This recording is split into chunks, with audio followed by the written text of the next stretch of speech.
यशोमती मैया के नंद लाला। अरे मैं भला असत्य क्यों बोलूंगा? अभी अभी यही थे श्रीहरि। हाँ,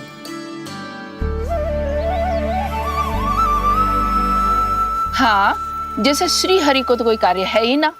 वो तो आतुर होके बैठे रहते हैं, कब तुम हरि हरि बुलाओ और वो दौड़े चले आए। भगवान तो भक्तों के पास आने के लिए सदैव आतुर रहते हैं। बल्कि सत्य तो यह है कि भक्तों के मन में ही निवास करते हैं भगवान। भगवान तो भक्त के पास आने के लिए सदैव ही आतुर रहते हैं शंकरी मौसी। बल्कि सच्ची बात तो ये है कि भगवान हमारे मन में ही निवास करते हैं। कम से कम तू तो इसे बढ़ावा मत दे जशोदा।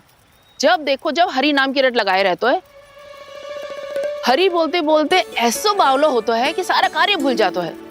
2 दिन से अपनी मटकी के लिए चक्कर काट रही हूँ। अभी तो एक चक्कर और लगाना होगा आपको। आपकी मटकी तैयार हो गई है, अभी लाता हूँ।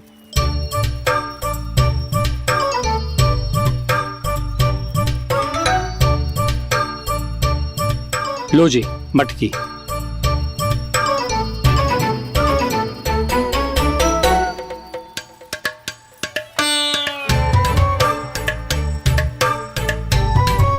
इस कच्चे मटके का क्या करूं मैं? हाँ?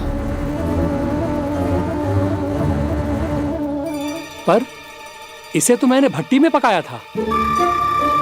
अब तू ही देख ले कितना ध्यान रहता है इस कार्य पे। और कह तो है कि श्री हरि आते हैं इससे मिलने।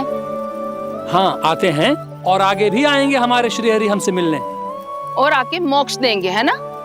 मांगूंगा तो मोक्ष भी दे देंगे, मांगूंगा तो मोक्ष भी दे देंगे, मांगूंगा तो मोक्ष भी दे देंगे।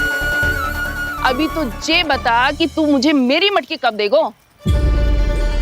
और मेरी मांग कब पूरी करोगे भोला राम जी? मेरो घड़ा मेरे दिए तो तैयार है ना कल एकादशी की पूजा और व्रत के लिए। एकादशी का व्रत? हाँ, एकादशी का व्रत। इसे करने से श्री हरि बहुत प्रसन्न होते हैं। अच्छा, फिर तो अभी लाया।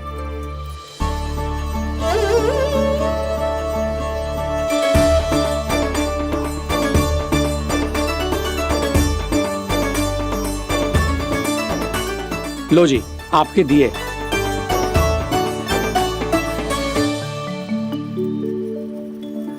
और जो हमने मांगा है वो? बाकी सब शेष द्वादशी के दिन मिलेगा, क्योंकि कल मैं भी एकादशी का व्रत रखूंगा, क्योंकि कल मैं भी एकादशी का व्रत रखूंगा, क्योंकि कल मैं भी एकादशी का व्रत रखूंगा।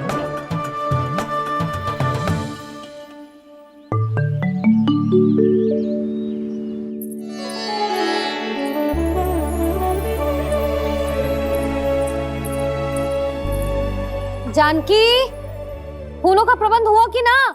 हाँ भाभी, जे रे। सदैव विलंब कराती है। पर भाभी इस बार तो फूल समय से ही लाई थी। क्या हुआ जशोदा? अभी तो पूजा की तैयारी ना हुई? देखो ना मौसी, ये जानकी ना कुछ छूट ही जाता है इसके कारण। एकादशी की पूजा और व्रत आते ही जसोदा भाभी इतनी वग्र हो जाती है। ऐसो क्या होगा इस पूजा में?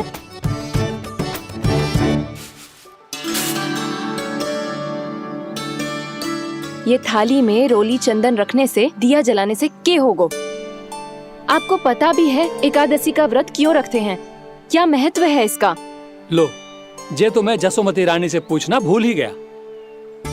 पर हाँ भगवान, मेरे लिए इतना ही पर्याप्त है कि इस व्रत को रखने से मेरे श्रीहरि हमसे प्रसन्न हो जाएंगे।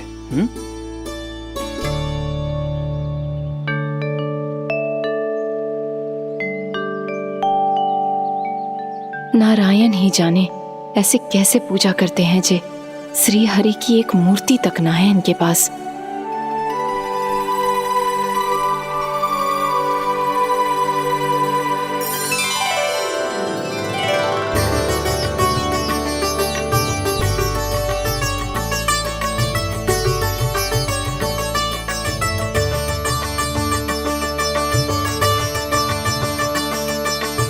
प्रभु, न तो मेरे पास मूर्ति है और ना तो इस व्रत के विधि विधान के बारे में मुझे जानकारी है और ना ही मुझे इसके महत्व के बारे में जानकारी है, पर फिर भी मैं करना चाहता हूं।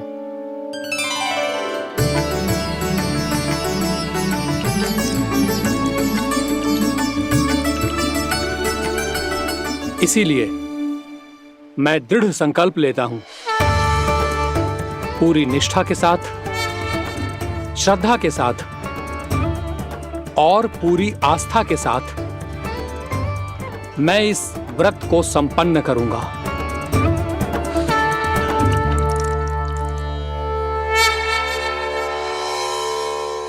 हम संकल्प लेते हैं कि एकादशी के व्रत को पूरी निष्ठा के साथ संपन्न करेंगे।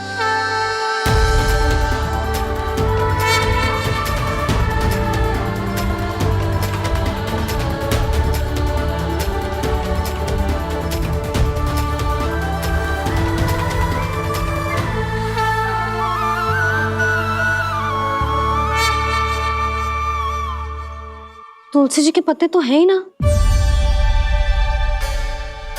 श्री नारायण को तुलसी जी के पत्ते के बिना भोग ना चढ़तो है। जानकी, तुलसी के पत्ते कहाँ हैं? भाभी, मैं तो कब से यही पूछना चाह रही थी कि तुलसी के पत्ते लाऊं क्या, पर आप तो व्यस्त थी ना। तुझे कितनी बार समझाओ है ना, यदि तेरे कछु करने से किसी और की कोई हानि ना हो रही हो या किसी के अच्छे कार्य में सहायता हो रही हो तो मुझसे आज्ञा लेने की आवश्यकता ना है। समझ गई भाभी, आगे से जाना उनको। ले अभी लेकर आती हूँ।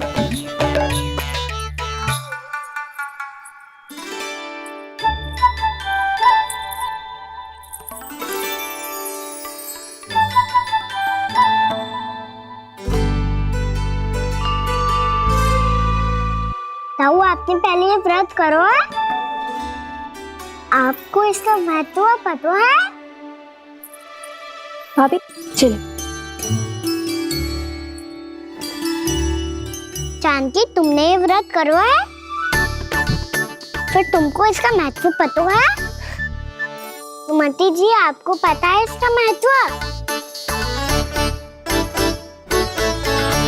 कान्हा, क्यों तंग कर रहे हो सबको? मैया, सबने करो ये व्रत, मुझे भी करना है।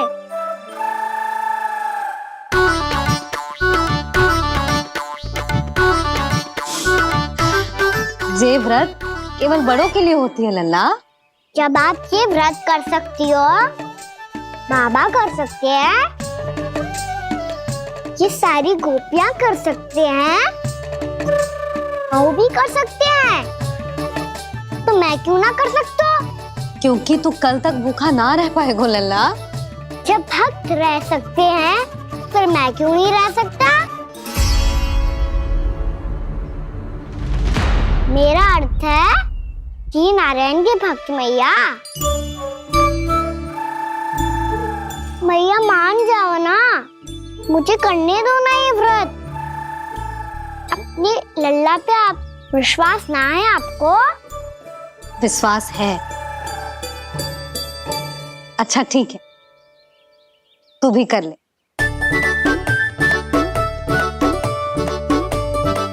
पर मैया, व्रत की कथा तो सुनाओ, मैं तो अबध हूँ ना।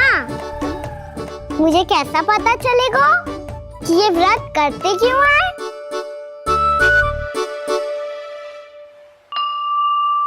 प्रभु, मुझ अबोध को कैसे पता चलेगा कि इस व्रत का क्या विधि विधान होता है और क्यों रखा जाता है और इसका महत्व क्या होता है? मुझे तो आप ही बता सकते हैं प्रभु। जब व्रत कर रहे हैं तब उसका महत्व भी पता होना चाहिए ना। बताओ ना मैया, क्यों रखते एकादशी का व्रत? इसके लिए तो तुझे एकादशी की कथा सुननी होगी। सुनेगो ना?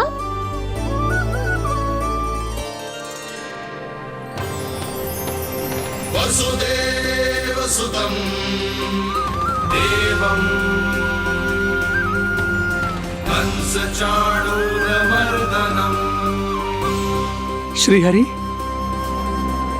यशोदा परमानन्दं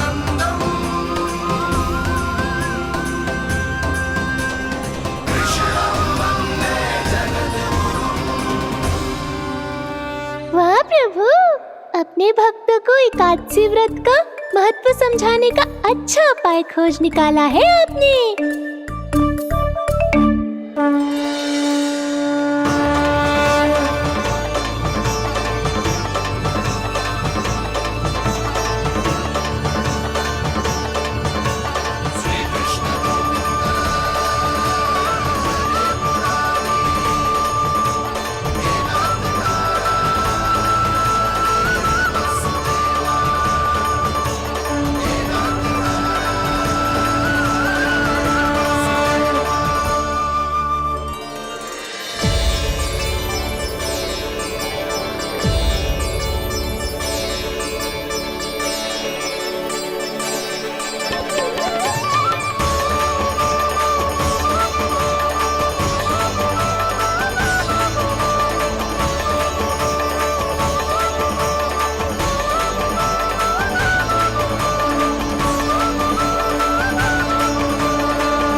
अब सब जन एकादशी के व्रत की कथा ध्यान से सुनना, तभी जे व्रत पूरा माना जाएगो।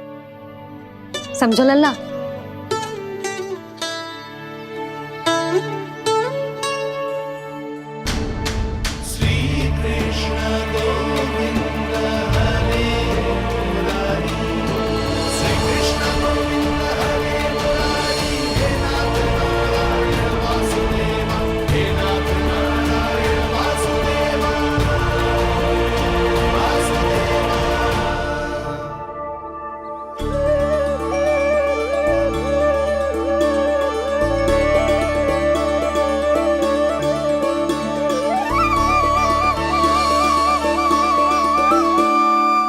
सतयुग में चंद्रावती नाम के नगर में मूरा नाम का एक असुर राज्य करता था।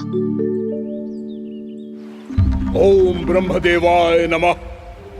ओम ब्रह्मदेवाय नमः। ओम ब्रह्मदेवाय नमः। ओम ब्रह्मदेवाय नमः।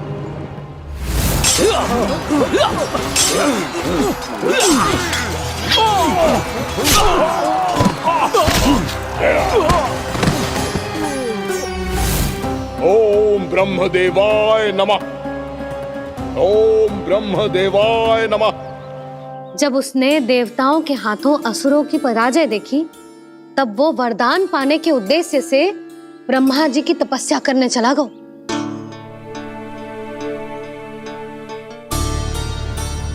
शीघ्र ही मूरा की तपस्या सफल हो गई और ब्रह्मदेव जी उससे प्रसन्न हो गए। ओम ब्रह्मदेवाय नमः। ओम ब्रह्मदेवाय नमः। ओम ब्रह्मदेवाय नमः। ओम ब्रह्मदेवाय नमः। ओम ब्रह्मदेवाय नमः। ओम ब्रह्मदेवाय नमः। ओम ब्रह्मदेवाय नमः। ओम ब्रह्मदेवाय नमः। ओम ब्रह्मदेवाय नमः। मूरा, प्रणाम ब्रह्मदेव। तुम्हारी तपस्या सफल हुई। बोलो, तुम्हें क्या वर चाहिए? सृष्टि के रचयिता ब्रह्मदेव, कृपया मुझे ऐसा वरदान दीजिए जिसकी सहायता से मैं त्रिलोकी विजयी बन जाऊं और कोई देवता मुझे पराजित ना कर सके। यहां तक कि देवताओं के रक्षक, सृष्टि के संचालक भगवान श्री विष्णु के लिए भी मैं अपराजय रहूं। तथास्तु, तथास्तु, तथास्तु। प्रणाम ब्रह्मदेव।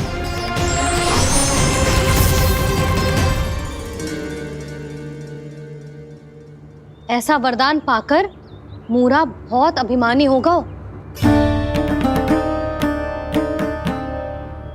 यक्षों, किन्नरों, यहाँ तक कि देवताओं को भी युद्ध के लिए ललकारने लगो, पर किसी ने भी उसकी ललकार को स्वीकार ना करो, क्योंकि सभी उसकी शक्ति से बहुत भयभीत थे और उसके सामने युद्ध किए बिना ही अपनी पराजय स्वीकार करने लगे और फिर दंभ में आके उसने स्वर्ग लोक पर भी आक्रमण कर दियो और देवराज इंद्र तक को चुनौती दे डाली।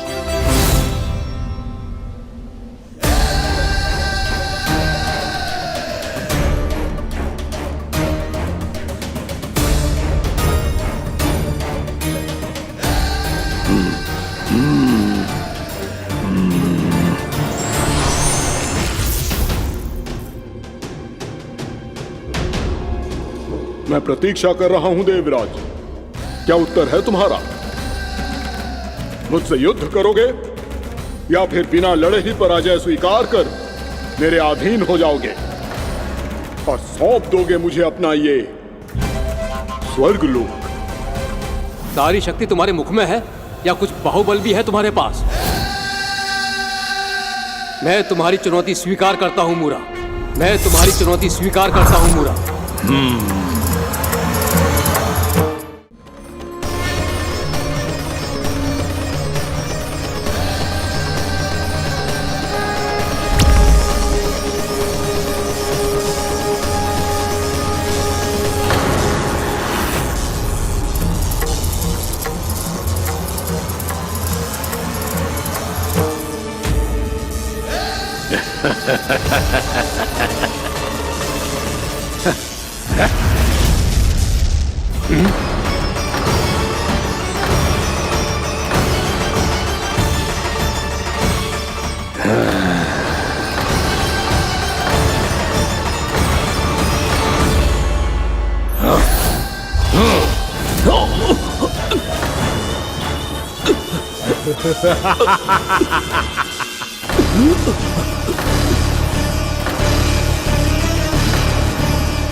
खैरिए देवगण, असुर राज मुरा को ब्रह्मदेव का आशीर्वाद प्राप्त है। आप में से कोई भी इन्हें पराजित नहीं कर पाएगा।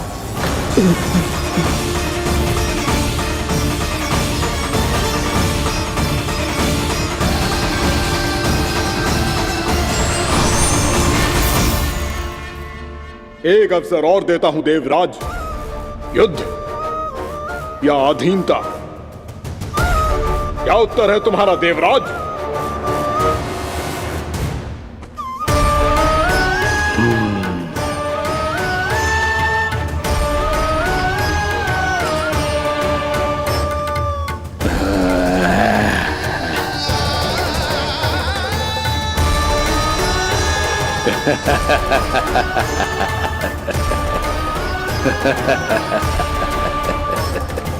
इंद्र और सभी देवताओं ने मूरा के आतंक में आके उससे भयभीत होके अपना सिंहासन छोड़ दियो। अब मूरा स्वर्ग का अधिपति बन गयो और शीघ्र ही उसने अन्य सभी असुरों को स्वर्ग में निवास करने के लिए आमंत्रित कर दियो और इस प्रकार से वो धीरे धीरे तीनों लोकों का सम्राट बन गयो। उसे किसी ने रोका नहीं मैया? ना लल्ला, इतना साहस किसी में था ही ना। और फिर ये निश्चित करने के लिए कि भविष्य में किसी और असुर की मृत्यु ना हो, वो यमराज पे भी विजय प्राप्त करने के लिए यमलोक की ओर प्रस्थान कर दियो। वो तो अपने आप को और सभी असुरों को अमर बनाना चाहता था, पर देवता और यमराज भी उसकी ये योजना समझ गए थे। इसीलिए उसके आने से पहले ही सारे देवताओं ने श्री नारायण से सहायता के लिए गुहार लगाई। अब केवल आप ही कुछ कर सकते हैं प्रभु। अभी तो मूरा केवल त्रिलोक का स्वामी है और यदि उसने यमलोक भी जीत लिया तो वो जीवन को ही नियंत्रित नहीं करेगा प्रभु, वो मृत्यु का भी स्वामी हो जाएगा। ऐसे में पहले सृष्टि का संतुलन तो नष्ट होगा प्रभु और फिर स्वयं सृष्टि ही नष्ट हो जाएगी। ऐसा नहीं होगा यमदेव, नियति ऐसा होने ही नहीं देगी। विधि रचेगी खेल और मैं बनूंगा माध्यम। असुर राज मुरा का सामना मैं करूंगा। बस आप मुझे चुनौती देने के लिए उसे तैयार कर लीजिए, चाहे उसके लिए आपको साम दाम दंड भेद कोई भी उपाय क्यों ना अपनाना पड़े।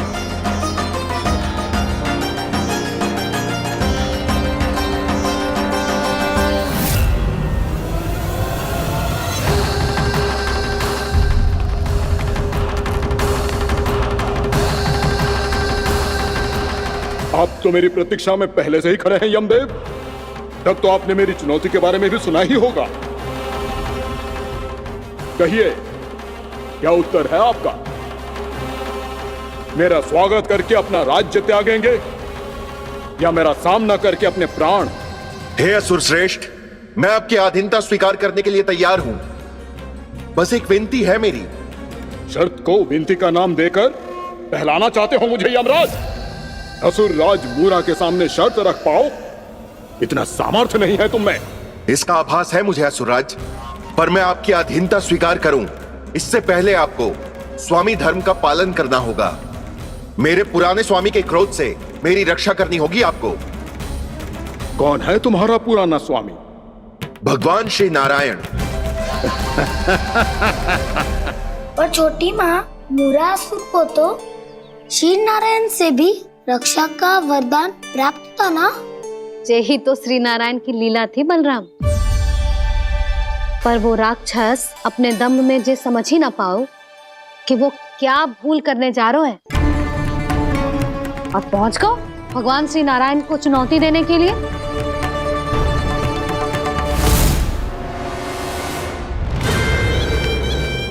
वहीं ठहर जाओ असुर राज मूरा।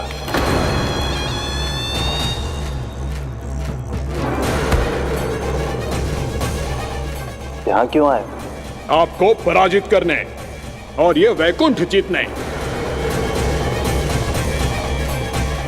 ताकि मैं यमलोक का स्वामी बन सकूं। फिर आओ, युद्ध भूमि में मेरा सामना करो।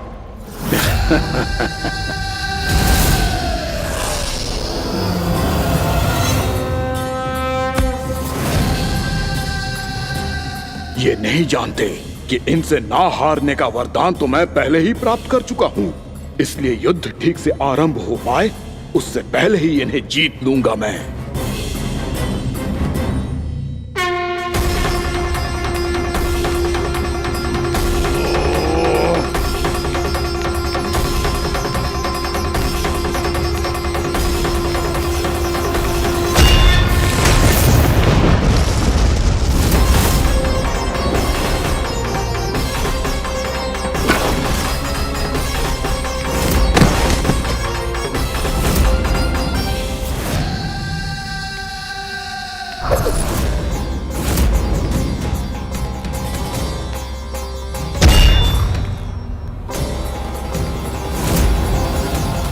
और इस प्रकार ये युद्ध वर्षों वर्षों तक चलता रहो।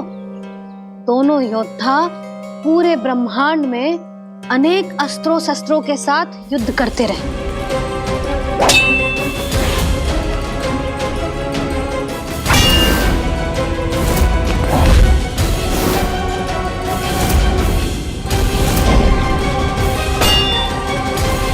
फिर क्या हुआ मैया?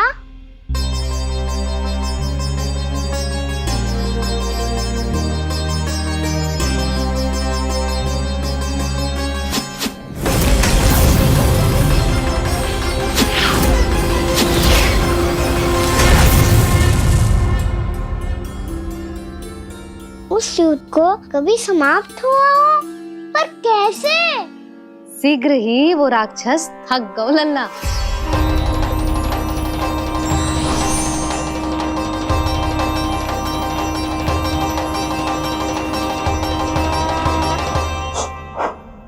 खड़े खड़े देख क्या रहे हैं नारायण? आक्रमण कीजिए, वध कर दीजिए मेरा।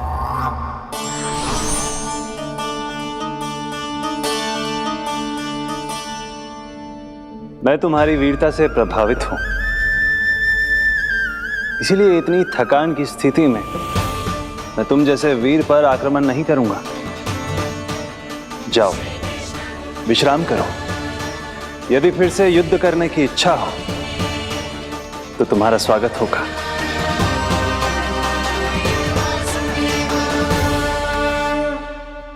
जे कह के श्री नारायण बद्रिका आश्रम चले गए और वहां हिमवत नाम की एक कंदरा में ध्यान लगा के बैठ गए। उधर वो राक्षस विश्राम करने लगो। अनेकों दिन बीत गए और अब वो राक्षस मूरा फिर से स्वस्थ होके बलवान हो गया था। उसने अपनी सारी शक्ति फिर से प्राप्त कर ली थी। श्री नारायण ने उस पर दया करी थी, पर वो फिर से श्री नारायण को छलने को तैयार होगा।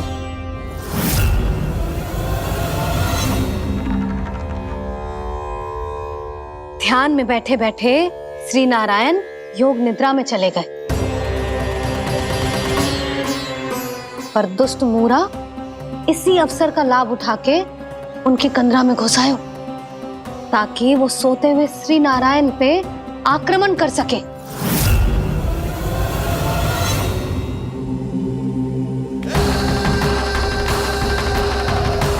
आज इस लंबे युद्ध को जीतकर अपने इस अंतिम शत्रु का भी अंत कर दूंगा मैं।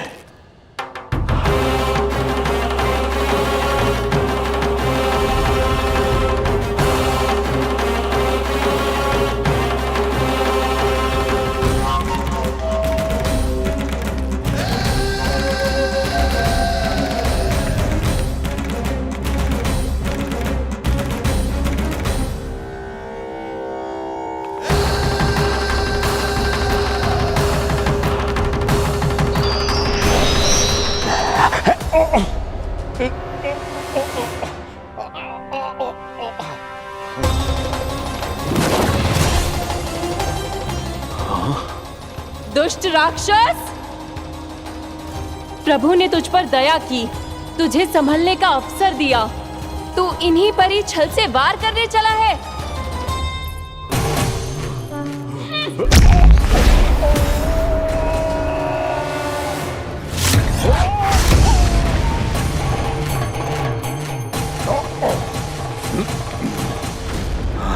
मैं अजय हूँ, मुझे कोई पराजित नहीं कर सकता। ब्रह्मा का वरदान है मुझे।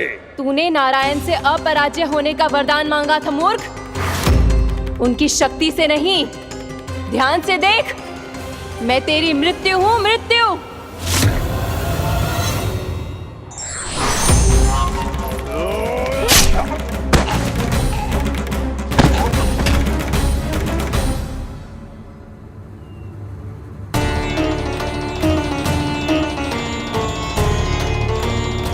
वो देवी कौन थी छोटी माँ? और कौन बलराम, वही तो थी देवी एकादशी।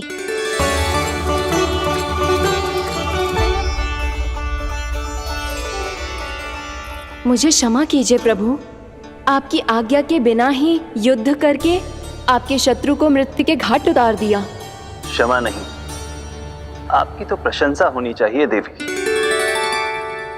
असुर राज को मारकर आपने सभी देवताओं को मुक्त करवाया है। इस पापी के अहंकार से तीनों लोकों की रक्षा की है आपने।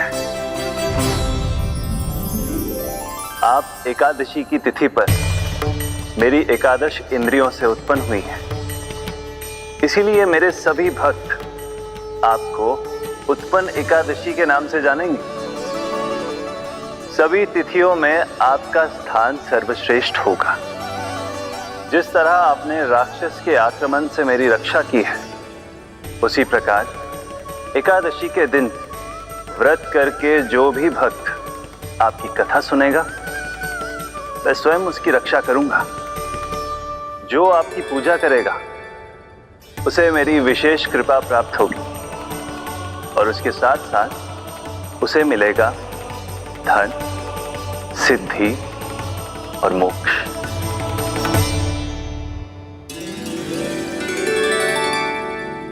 इसीलिए आज के दिन व्रत रखने का बहुत अधिक महत्व होता है।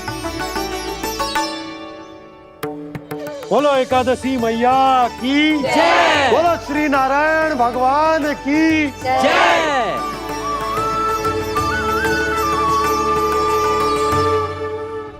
प्रभु की कृपा से एकादशी का महत्व भी पता चल गो और मेरा व्रत भी सफल हो गो।